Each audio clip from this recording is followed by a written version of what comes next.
여러분들도 많이 주워 듣고 뭐 베이커리 카페를 하면 상속세를 뭐 면제한다 뭐 이런 말이 있어서 대형 베이커리 카페들이 곳곳에 뭐 100억대 건물을 지어서 뭐 200억대 건물을 지어서 상속에 유리하다 이런데, 그런데 사실 베이커리 카페만 해당되는 게 아니라 베이커리가 특별히 더 유리한 것도 아니에요. 이것은 가업 상속 공여 제도라는 제도에 속한 거예요. 가업 상속에 관한 거거든요. 부모가 자식에게 기업을 물려주는데 600억 자산 이하는 그 면세로 그 세금을 내지 않고 그냥 자식에게 물려줄 때 그러면 세금을 안 걷겠다라는 거예요. 근데 사람이 이제 30억이 넘어가면 아까 말한 대로 42% 이상 세금을 내야 된다 했잖아요.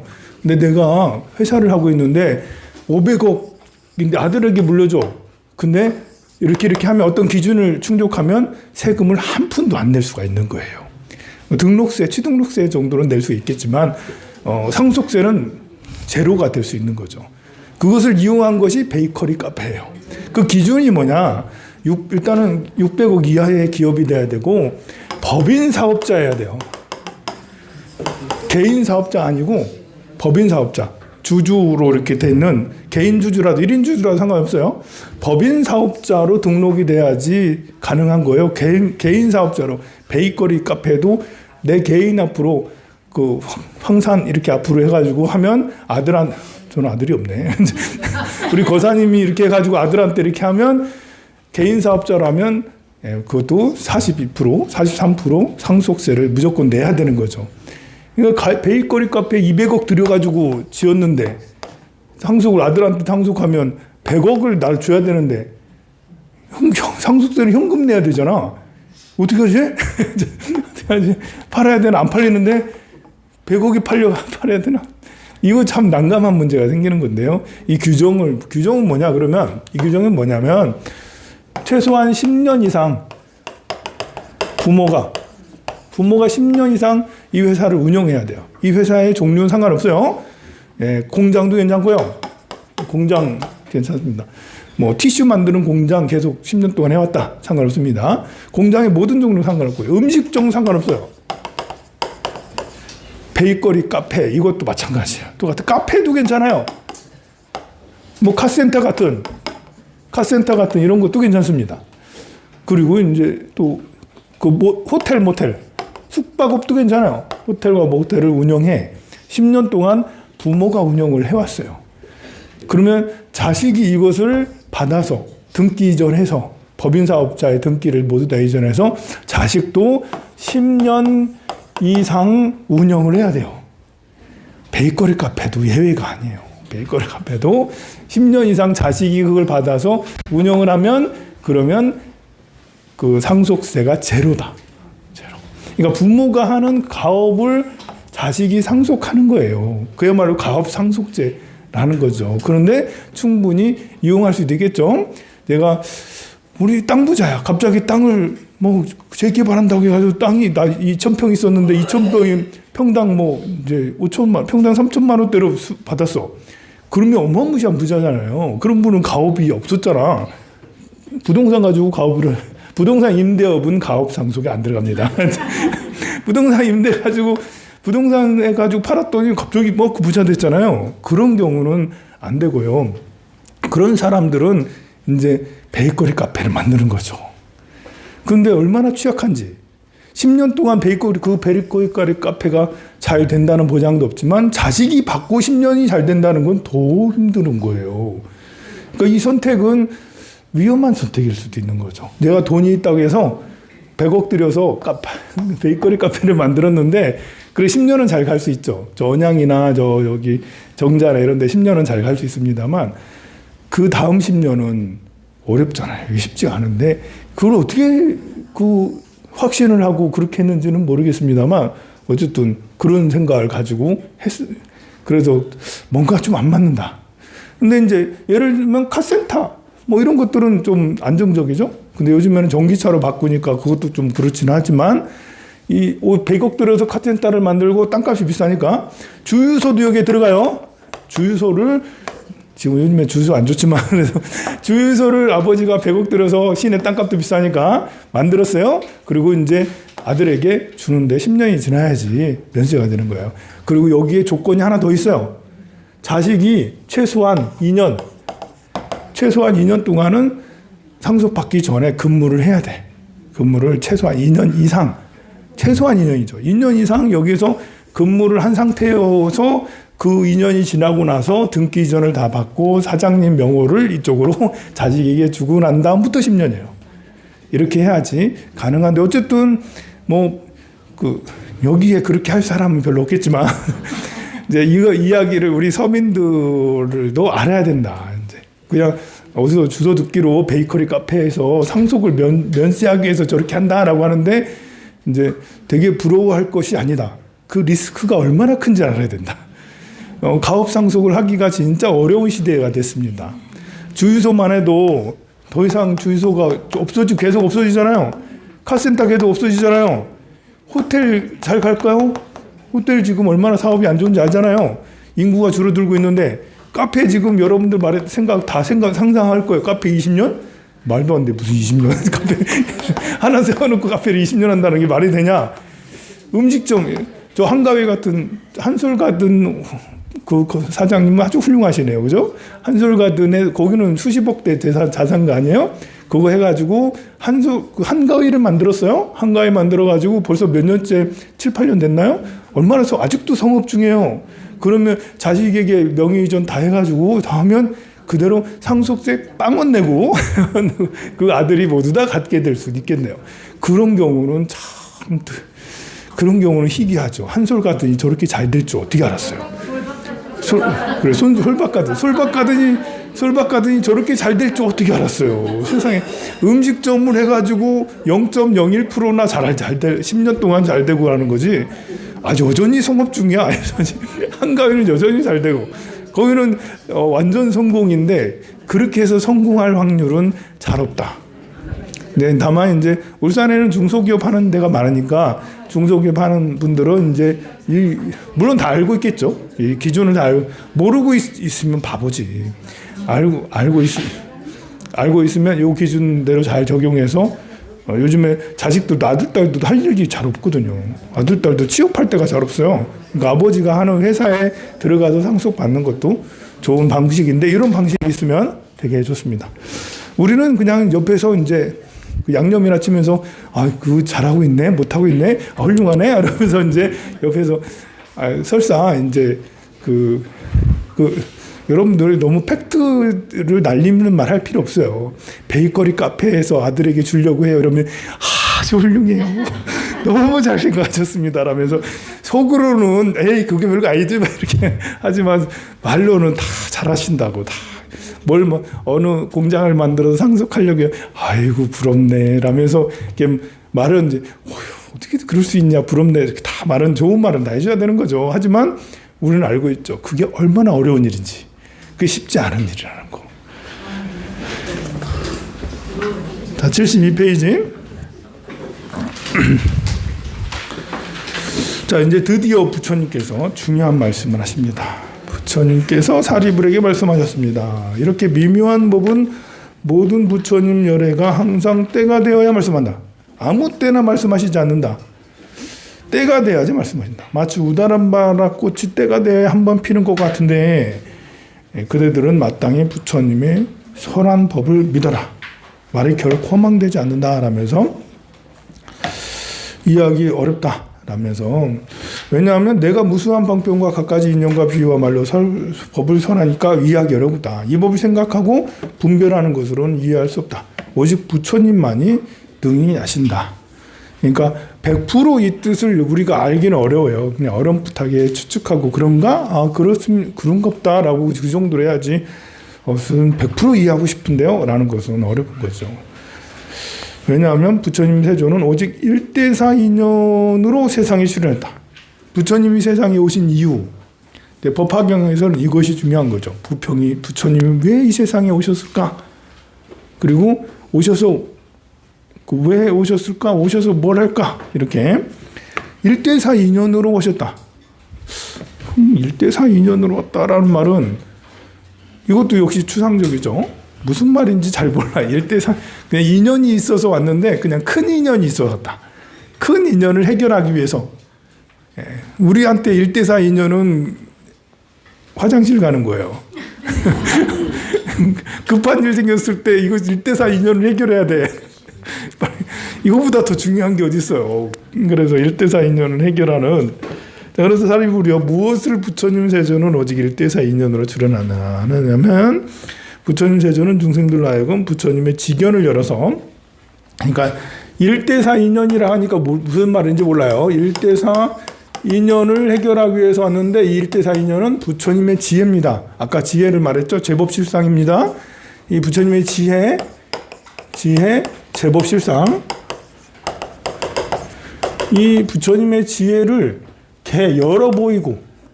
열어서 보이고 깨닫게 하고 들어가게 하기 위해서, 개시 오입하기 위해서 부처님의 지견을, 부처님의 지혜를, 제법실상을 열고 또 청정하기 위해서 세상을 출현하며 중생에게 부처님의 지견을 보여주기 위해서 세상에 출현하고 부처님의 지견을 깨닫게 하기 위해서 세상에 출현하고 부처님의 지견의 길에 들어가기 위해서.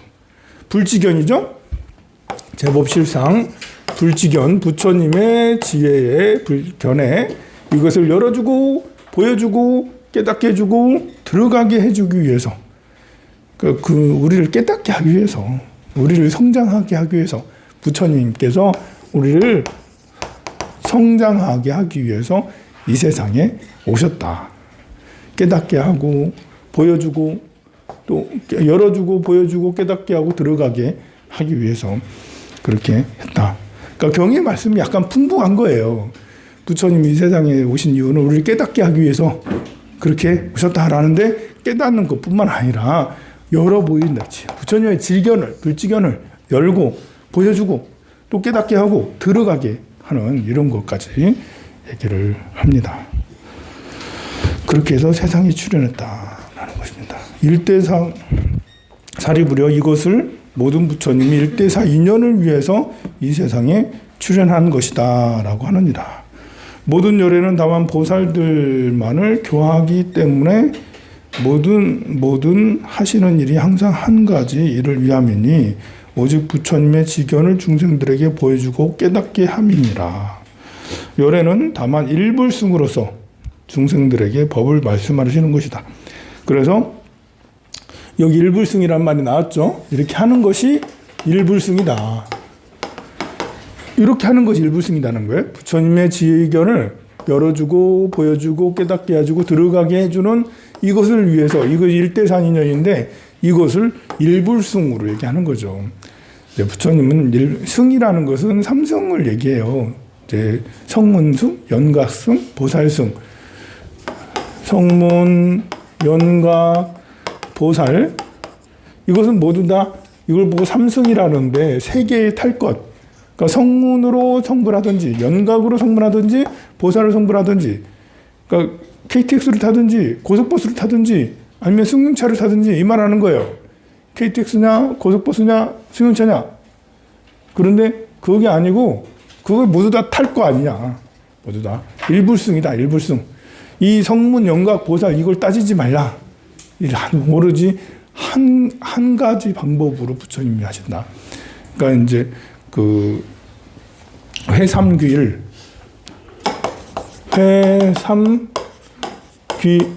해서 이 회삼이라는 건 대승, 소승, 성문, 연각, 보살 이것을 하나로 돌아가게 한다. 하나로 돌아가게 한다라는 거죠. 그러니까 우리가 이제 불교대학도 이제 1기가 있고 10기가 있고 15기가 있고 19기가 있어요. 그렇지만 모두 다 그냥 황룡사 불교대학이야. 우리 다 동문생이지. 황룡사에 있는 사람이 뭐 월요일 봉사자도 있고 카페 봉사자도 있고 조무소 봉사자 다 황룡사 봉사자지. 뭐 이런 것처럼 통합에 화쟁에 가까운, 그러니까 이 법화경은 부처님이 열반에 드실 때 설하신 거잖아요. 이때쯤 되면 벌써 비구들도 파가 많이 갈렸어. 성향들이 각각 다 자기들끼리 이렇게 끼리끼리 노는 이런 것들이 있는 거죠. 열반하시기 전에 모든 걸 통합해서 모두 다 일불승이다. 우리는 한 가족이다. 지금 대한민국에도 필요한 거죠. 우리는 여야 뭐 이렇게 부모 이렇게 뭐 진보 보수 뭐 중요해. 대한민국이 발전하고 행복하고 모두 다 국민들이 행복한 게 중요하지. 진보가 중요해, 보수가 중요해. 그거 중요하지 않아. 뭐 이런 것이 법화경 사상에 들어가 있는 거죠. 법화경 사상은 이처럼 1대4 인연을 해결하기 위해서 온 거지. 우리의 주장, 성문승을 주장하고 보살승을 주장하고 우리께 더 나아 우리 방식으로 해야 돼 이런 게 아니라는 그런 이제 가르침이 법화경입니다. 우리가 처음 시작할 때 이게 막 펼쳐나갈 때는 여러 가지들이 막 많이 만들어지잖아요. 임진월이라는 게 그래요. 올해 지금 이제 4월달 아닙니까? 지금 현재 4월달은 임진월이에요. 임진월. 임진월인데 이 진월이라는 것이 이 용이라는 것이 세상에 믿을 게 없는 게 용이에요. 용띠처럼 세상에 제일 못 믿을 사람이 용띠거든요. 아니 나쁘다는 얘기가 아니에요. 지금 여러분들이 막 묻는데 이제 믿을 게 없다라고 말하면 나쁘다는 식으로 여러분들이 받아들이는데 생각을 해보세요. 이제 그 이미 이 4월이라는 것은 싹이 자라죠. 싹이 나서 자라요. 이제 꿈을 가지고 있다. 이 싹이 모두 다 지금 이때에 자란 싹은 어디까지 성장할지 몰라요. 그리고 중간에 끝날 수도 있어. 어쨌든 지금 자란 싹은 모두 다 난 잘 자랄 거야. 꿈을 얘기해. 꿈. 모두 다 나는 이렇게 끝까지 해서 이만큼 잘할 거야. 해서 정말 역동적이거든요. 막 잘하기 위해서 막 열심히 달려. 요게 이제 10대. 인생에서 제일 알 수 없는 때가 10대거든요. 10대 15살 아이가 나중에 어떻게 될지 어떻게 알아요. 근데 저도 중학교 때 서울대 갈 거라고 했어요. 저도 서울대 물리학과 할 거예요. 막 그랬어요. 되나요? 이거 거짓말인가요? 제일 믿을 수 없는 때이긴 하잖아요. 물론 그보다 더 싹이 어리면 더 믿을 수 없다 하지만 사실 5살, 6살, 7살, 10살 가지고 믿을 게 있다 없다 어떻게 하겠어요. 그냥 아직 성인은 아닌데 성인님 비슷한 15살, 16살 이게 이러고잖아요. 이게 진이거든요. 그래서 이 용띠가 하는 말을 다 믿지 말아라. 여기서 믿지 말라는 건 거짓말을 한다는 게 아니라 용띠는 변할 수 있다. 바뀔 수 있다. 난 이렇게 할 거야 했는데 나중에 안 하고 딴 거 하고 있네? 이제 그럴 수 있나. 근데 용에서 넘어가면 그 다음에 사잖아요.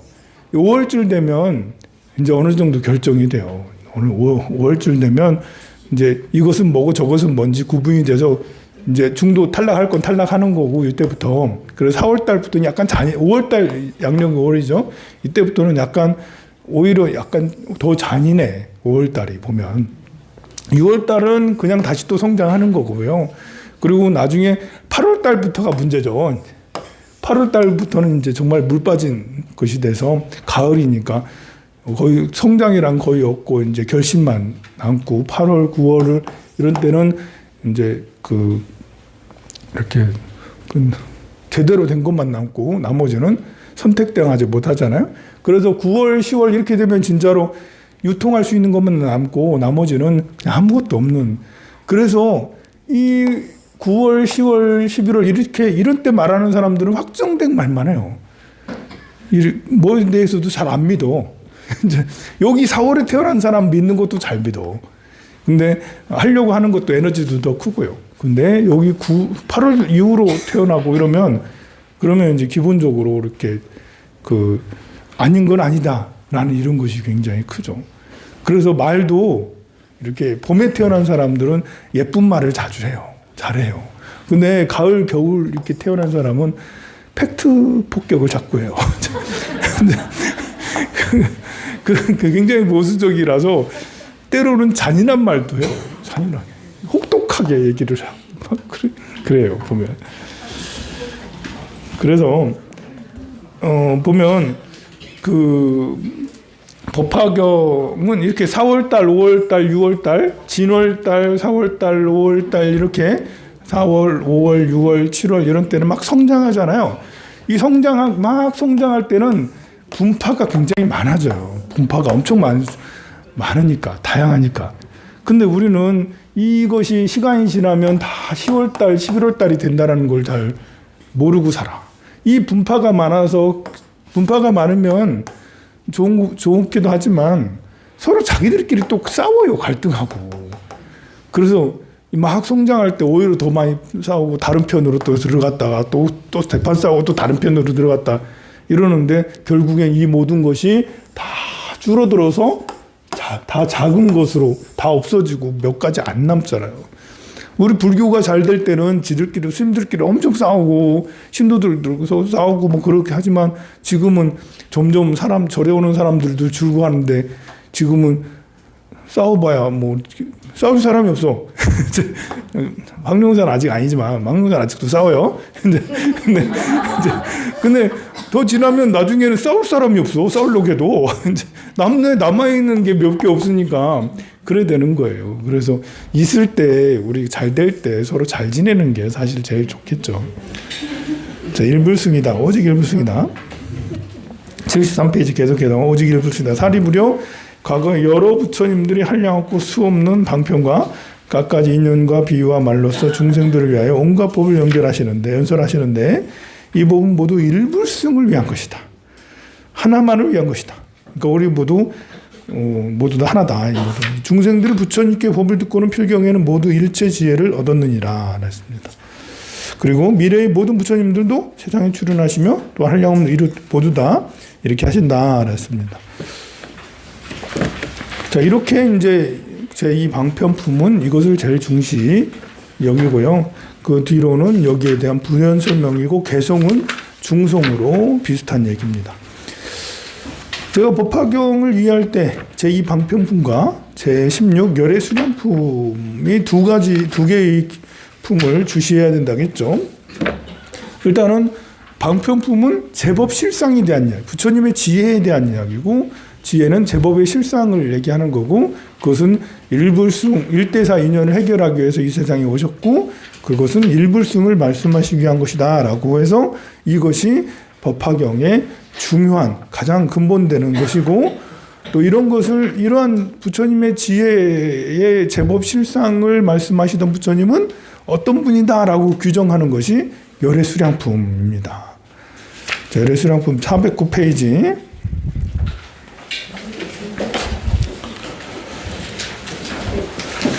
그래서 여러 선남자들이여 그대들은 열애의 진실하고 참된 말을 마땅히 믿고 이해해라. 409페이지에 보면 진실한 부처님 말씀을 마땅히 믿고 이해하라 라고 그렇게 3번이나 그렇게 말씀을 하세요. 내 말 믿어. 야 얘들아 내 말 믿으라니까. 내 말 제발 좀 믿어봐라. 이렇게 지금 말씀하시는 거잖아요. 제 말 믿어라. 마땅히 믿고 이해해라 라고. 그 다음 페이지로 넘어가서 미륵보살이 부처님이시여 부처님의 말씀을 믿겠습니다. 그러니 원컨대 말씀하여 주소서. 부처님 말씀을 믿겠습니다. 말씀해 주소서. 이렇게 또 3번이나 청해요. 거듭 3번이나 청했다. 그만큼 중요하다는 거죠. 앞에 방편품에서는 3번 청하고 거절하는 모습이 장엄하게 길게 표현했는데 여기서는 이미 해서 그런가 이것을 좀 줄여서 이제 요청하고 그만하고 3번이나 요청을 또 하게 됩니다. 그리고 아까랑 약간 다른 것은 야, 내 말 믿어라 야. 내 말 제발 좀 믿어 라고 그렇게 하는 걸 더 강조하셨다. 자, 그래서 410페이지는 세상 사람들이 부처님을 보는 걸 얘기하는 거고 아랫부분 411페이지로 넘어가서 그러나 선남자들이여 나는 참으로 성불한 지가 한량 없고 거지없는 백천만억 나유타 겁이다. 그러니까 요거는 이렇게 기존의 불교하고 전혀 결이 다른 거예요. 기존의 불교에서는 과거 뭐 장엄법, 천불 이렇게 얘기했지만 과거 7불에서 비바시불, 시기불, 뭐 이제 구나함, 모니불, 이런 등의 7분의 부처님을 말씀하셨는데 그 부처님 결국 나다 이런 말은 하진 않았거든요. 과거에 비바시불, 시기불, 가속불 이 부처님은 나다 이런 말은 안 했거든요. 그런데 여기서는 내가 성불한 지는 굉장히 오래됐다. 그러니까 기존에 우리가 알고 있는 불교 상식은 그냥 석가모니 부처님은 2600년 전에 태어나셔서 성불하시고 36, 35에 성불하시고 80세에 열반에 드셨다. 뭐 이런 거잖아요. 우리가 대부분 그렇게 알고 있잖아요. 근데 법화경에서의 불교는 부처님이 성불한 지 매우 오래되었다. 오래라는 게 얼마나 오래냐. 그 수요를 다할 수 있겠나 하면서 그 수요에 대해서 말합니다.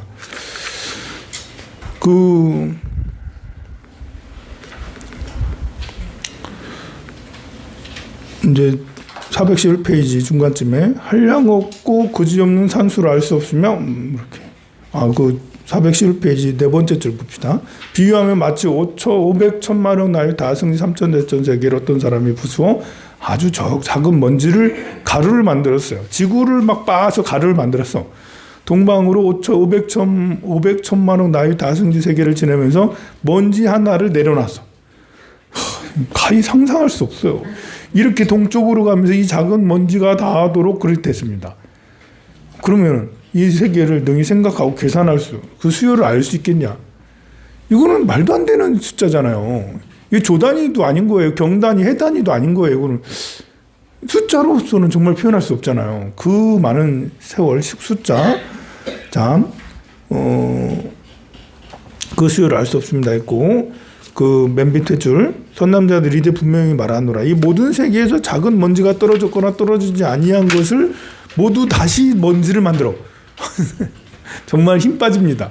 이것을 다시 또 먼지로 가루로 돼가지고 그 우주를 가루로 만들어서 정말 200km, 5000km마다 가루를 한 달을 떨어뜨렸는데 그 양을 다시 모아가지고 그걸 또 다시 가루로 만들어. 그래서 거기에 또 몇백 킬로, 몇천 킬로마다 또 계속해서 가루를 놨는데 그것이 얼마나 많습니까? 근데 이 먼지로 한 겁을 삼아. 그 먼지로 한 겁을 삼는데요. 한 겁을 삼는다 하더라도 내가 성불한 지는 이보다도 더 지나간 것이 백청만억 나유타. 승지겁이다. 이 우주가 138억 년이 됐습니다. 138억 년. 이거 손톱만 두고도 안 되는 거예요. 138억 년은 손톱만 두고도 안 돼. 부처님이 성불한 지는 더 오래됐어. 이 얘기를 하는데. 그래서, 이런 불교의 이 분위기가 대승불교라는 거예요. 그러니까 우리가 대승불교를 이해하는 데 있어서 가장 중요한 것을 빼뜨리는 경우가 많아요. 대승불교는 법화경의 체계에 의해서 만들었다. 물론 이제 금강경의 체계에 의해서 만들었다 하지만 대승불교의 핵심은 법화경의 체계에 의해서 만들어졌다라고 생각하면 돼요. 그러니까 그 상자부 불교의 기존적인 남방불교의 가르침, 그건 우리가 아는 상식선에 부처님이 제자들에게 수행은 이렇게 하는 거야 라고, 물론 거기에도 천신이 등장하고 지옥 얘기도 있고 전생 얘기도 다 합니다. 근데 그거는 우리 민간에서도 다 하자. 우리가 보통 아는 거잖아요. 근데 대승불교가 이제 체계화되고 이렇게 되면서 법화경을 근간으로 해서 체계화됐다라는 것은 바로 이 부처님의 그 장엄겁 이전부터 성불했다는 거, 부처님의 수명이 무량하다는 거. 그래서 법화경의 열의 수량품을 제일 중시 여기는 거예요. 저는 법화경의 제일 중요한 부분을 이제 방편품에서 제법의 실상을 얘기하니까 그게 중요하다라고 얘기하지만 종교적으로 보면 법화경의 가장 중요한 부분은 열의 수량품이고, 그리고 이 대승불교가 이 대승불교의 이 열의 수량품, 대승불교를 제대로 이해하려면 열의 수량품을 반드시 숙지를 해야 된다. 그러니까 부처님은 아주 오래전부터 성불해 있었다. 방편으로 이 세상에 우리에게 나타난 것일 뿐이다. 그러니까 이것은 사실 대승불교는 좀 종교적이다. 야, 이거는 유일신하고 뭐 다르냐? 이렇게 될 수도 있는 거예요. 아니, 그 유일신, 그 기독교의 유일신과 불교의 부처님은, 이 유일신은 천지창조의 신이잖아요? 천지창조의 심화된 버전. 천지창조는 되게 단순하잖아요. 근데 그것을 더욱더 풍부하게 설명을 하면서 부처님은 이 천지창조의 신보다 훨씬 더 오래된 시간이 있기 이전에, 빛이 있기 전에, 지금 이 우주가 있기 이전부터 몇 개의 우주가 만들어지고 없어지고 하고 그 이전부터 부처님이 계셨다는 거잖아요. 그래서 굉장히 이렇게 종교적인 게 진리일 수도 있지만 부처님은 오래전부터 계셨다라는 건 진리이기도 하지만 우리에게 신앙적으로 불교를 바라볼 때 불교에 대한 태도가 굉장히 훨씬 더 신앙적인, 기독교만 신앙적인 게 아니다. 유일신을 강조해서 하나님이 날 만드셨다라고 하는 기독교만 신앙적인 게 아니라 불교에도 그 이상의 신앙적인 분위기가 나타난다. 그리고 이것은 이제 그렇다고 해서 우리의 신앙은 절대적인 믿음이 아니고 이런 열애 수량품을 통해서 신의 행증을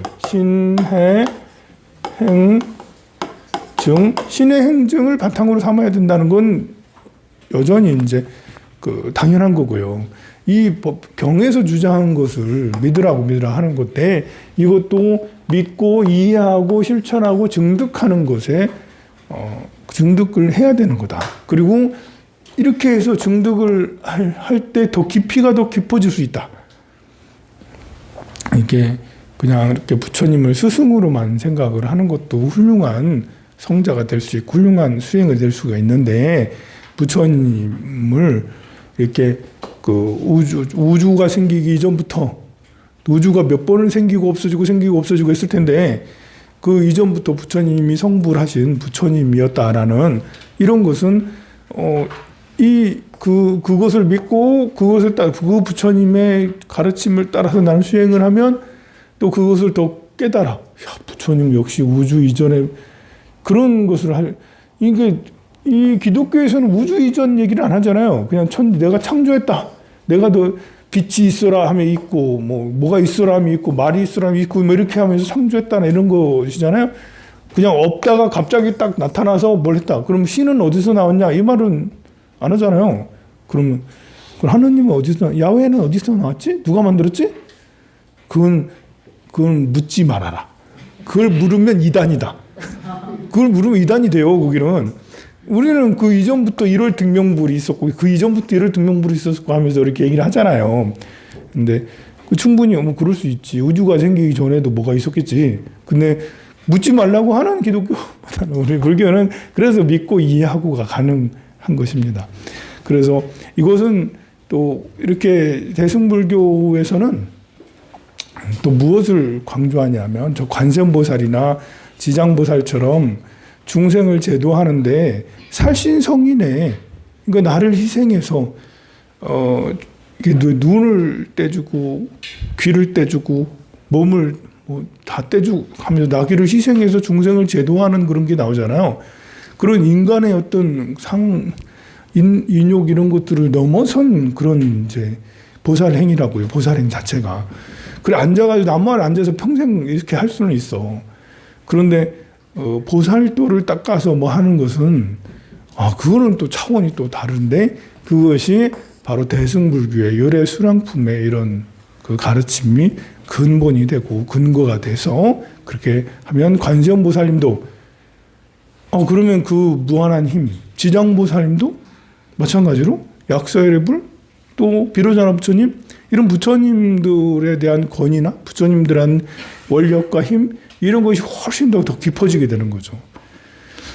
그냥 우리가 민간적으로 관세음보살님이 다 소원을 이루어줘 라는 그렇게 생각을 하는 것도 우리에게 신심을 더 주는 거지만, 여기에 나와 있는 법화경에 열애 수량품에 의거한 관세음보살, 지장보살, 문수보현보살, 약사열애 부처님, 석가모니 부처님, 그리고 왜 다양한 부처님들의 그런 그 가르침들은 그런 뭐 원력, 위실력, 또 그분들이 주시는 가피 이런 것들은 정말 무한하다고 할 수가. 어느 세계나 다 통하고 인간 세계뿐만 아니라 천상의 세계, 뭐 지옥의 세계 어느 세계든 다 통할 수 있는 그런 것이 되는 것이 그래서 요래수량품을 가장 중요한 품이라고 여기는 거고 이 이치는 또 곱씹어보고에서 스스로 그걸 찾아야 되는 거죠. 그래서 412페이지 근기 따라 설하다. 이때부터 나는 이 사바세계에 항상 있으면서 법을 설하여 교화하였느니라. 또 다른 세계 백천만억 나유타 아승지국토 중에서 중생을 지도하여 이익케 하였다. 승념자들의 이렇게 하는 중간중간에 나는 연등불에게서 법을 얻었다고 말하였느니라. 또 거기서 열반에 들었다고 말하였느니라. 이런 것이 다 방편으로 분별하여 설한 것이다. 여러 선남자들이요 만약 어떤 중생이 나에게 오면 내가 부처님의 눈으로 그의 신심 등의 근성이 총명하고 둔함을 관찰하느니라. 그를 제도할 만한가?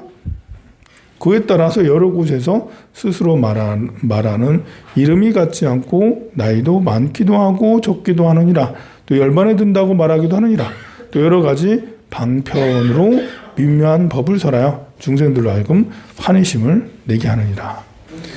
그래서 방편으로 보인 일생에 대해서 부처님께서 말씀하십니다. 뭐 부처님 생애죠. 부처님 생애를 방편으로 이렇게 내가 태어나서 출가해서 깨달음을 얻은 것도 모두 다 방편이다. 여러 가지 말한 것이 다 진실하여 허망하지 않다. 이건 방편이지만 방편이라고 해서 이제 없는 것은 아니고 진실하여 허망한 것이 아니다. 그래서 413페이지 밑에서 5번째 줄 무술가들과 열애는 실제와 같이 3개의 모습을 알고 보느니라. 나오고 죽는 데서 물러가거나 뛰어나오거나 함이 없느니라. 또한 세상에 사는 이도 없고 열반하는 이도 없어서 실하지도 않고 화지도 않느니라. 같지도 않고 다르지도 않다. 이렇게 말했습니다. 그리고 이제 414페이지 열반이 아니나 열반을 보이다. 이와 같이 성불한 지가 매우 오래되어 수명이 한량없는 아승직업을 동안 항상 머물러 있고 멸하지 않는다. 부처님은 항상 상주불멸이라고 하죠. 상주불멸. 상주라는 것은 항상 머물러 있고 불멸한다. 멸하지 않는다. 부처님은 상주불멸이다. 해서 여기서 말한 것처럼 열반에 들어도 열반한 것이 아니다. 그러니까 우리는 부처님이 석가모니 부처님이 열반하셨어. 그러니까 열반한 부처님은 별 쓸모가 없으니 그냥 책으로만 있으니 지금 나타난 아라한 지금 나타난 성철 스님처럼 큰 스님 이분이 더 중요해 라고 할 수가 있잖아요. 그래서 이제 이렇게 남방에 가면 거기에 현세 아라한 이 세상에 출현한 아라한 이러면서 아라한님들을 엄청 이제 하고 있는 게 남방불교의 어떤 불교 분위기죠. 그런데 북방불교에서 대승불교는 물론 큰 스님도 추앙하죠. 또 무슨 불이라면서 어떤 부처님이라서 새로 이렇게 성불했다고 되게 추앙도 하는데 그 부처님이 나오든 안 나오든 새로 제자가 나오든 안 나오든 그 부처님이 열반에 들어서 끝난 게 아니라 부처님은 항상 상주불명 어딘가에 계시고 우리를 늘 보살펴 주셔. 부처님의 힘으로 그걸 얘기를 하는 거예요. 그래서 이제 그 대승불교가 굉장히 신앙적이다라고 하는 것도 부처님 열반에 드셨지만 열반에 들어서 없어진 게 아니라 부처님은 상주불멸하다. 마땅히 열반에 들리라 하는 것은 열애가 이러한 때에 방편으로 중생을 교화하기 위한 것이다 라고 그렇게 했습니다. 여기까지 하도록 하겠습니다. 요것에 대한 비유가 양의에 대한 비유. 지난번에 비유 7가지 비유 중에 그 몇 번째인가요? 6번째, 7번째 비유인가요? 양의의 비유를 설명했죠. 거짓으로 어디 다른 데 갔다가 나 죽었다.